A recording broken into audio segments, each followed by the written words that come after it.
प्रधानतया महिला वर्ग के लिए एक कार्यक्रम आज हुआ है और धर्म की बात तो बहुत आपके जीवन के लिए भी है, धर्म की बात कम ही है, लेकिन जो कुछ भी आपके जीवन के लिए कहा गया है वो आपके जीवन के लिए धर्म ही है। उस धर्म का परिपालन यदि आप अपने जीवन में कर सकेंगे, आपके जीवन में अपने पूर्वजों के प्रति, दादा दादी, नाना नानी, जो भी बड़े घर अपने पुराने हैं, उनके लिए आपके मन में ये भावना होनी चाहिए कि इनके जीवन से जो अनुभव हमें प्राप्त होंगे वो हमारे जीवन का निर्माण करने में कारण बनेंगे।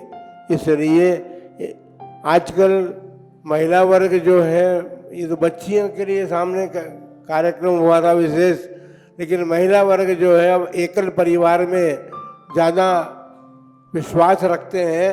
लेकिन अभी हमारे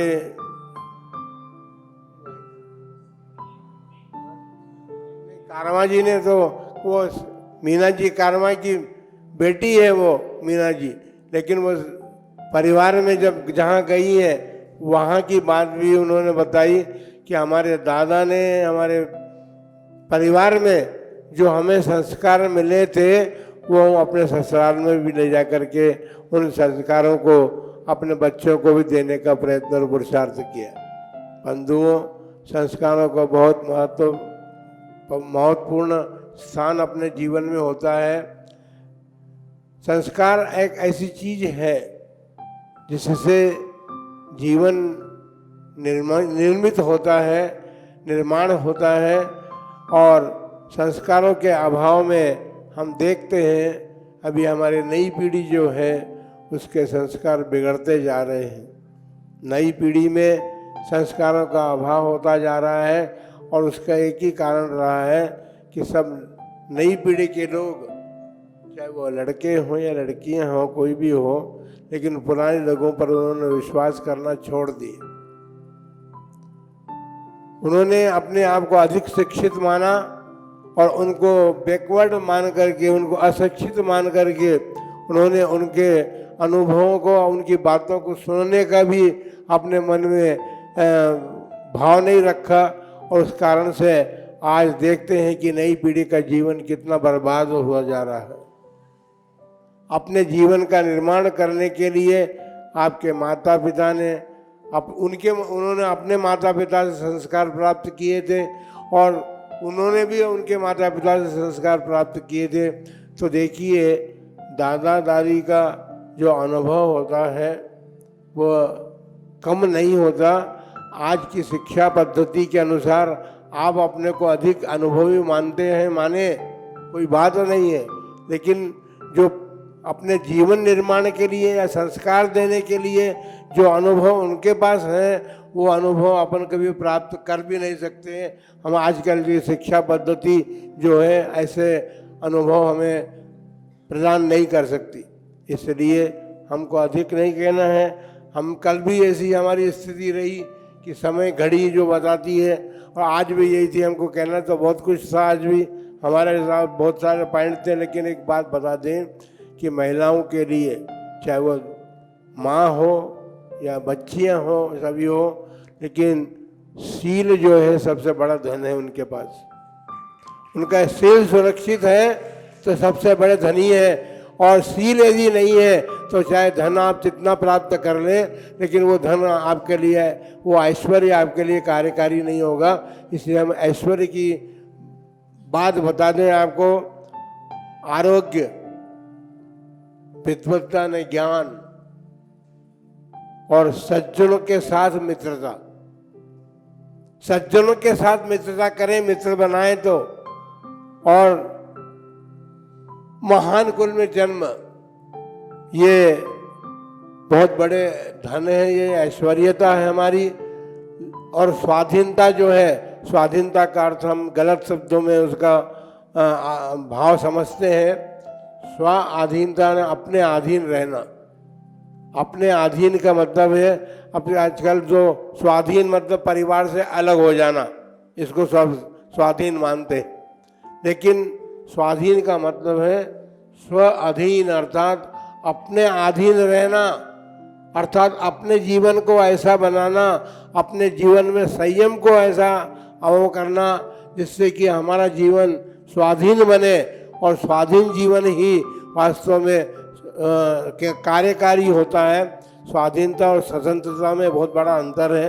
स्वतंत्रता सभी चाहते हैं, लेकिन स्वतंत्रता के साथ साथ स्वाधीनता होनी चाहिए। आज स्वाधीनता संग्राम हमारे देश में चला और हम अपने देश को आज़ाद कर सके, लेकिन ये आज़ादी ऐसे ही नहीं मिली है, इसके पीछे कई बड़े बलिदान हुए हैं। और उस स्वाधीन भारत में आप सब निवास कर रहे हैं, इसका मतलब ये नहीं है कि आप अपने जीवन से स्वाधीन हो जाएं या अपने जीवन को भी या धर्म से स्वाधीनता प्राप्त कर लें। धर्म में आपका जीवन होगा तो आपके स्वाधीनता सार्थकता को प्राप्त होगी। हम अधिक कहना नहीं चाहते, हम एक बात कहेंगे केवल, ये आज दादा दादी और इन परिवार के बीच में रहने का एक मतलब कारण है, वो सबसे बड़ा कवच है आपकी सुरक्षा का। वह कवच यदि आपके पास है तो आपकी सुरक्षा हो सकती है। युद्ध भूमि में सैनिक लड़ने के लिए जाता है, लेकिन कवच यदि उसके पास नहीं है तो वो जीवन से हाथ धो बैठता है, तो उसका जीवन समाप्त हो जाता है। और इसी प्रकार आप भी यदि कवच पहन करके रहेंगे, बड़े बूढ़ों की अनुभवों को अपने पास रखेंगे, उनके साथ रहने का मन बनाएंगे, क्योंकि आप में से दादी भी हो सकती, आप दादी भी बनेगी आगे चल करके, पत्नी भी बनेगी। जो पत्नियां बन गई हैं वो दादियां बनेंगी, वो दादियों से अलग रहेंगी तो उनको अपना जीवन चलाने का अवसर कैसे प्राप्त हो। जो दादियां मतलब माता बनी है वो आगे चल के दादियाँ भी बनेंगी, उनको अपने बच्चों को संस्कार देना है। तो इस प्रकार से अपने जीवन को जब हम संस्कारित करेंगे तो अपने भावी पीढ़ी को भी हम संस्कारित कर सकेंगे। अंतिम बात,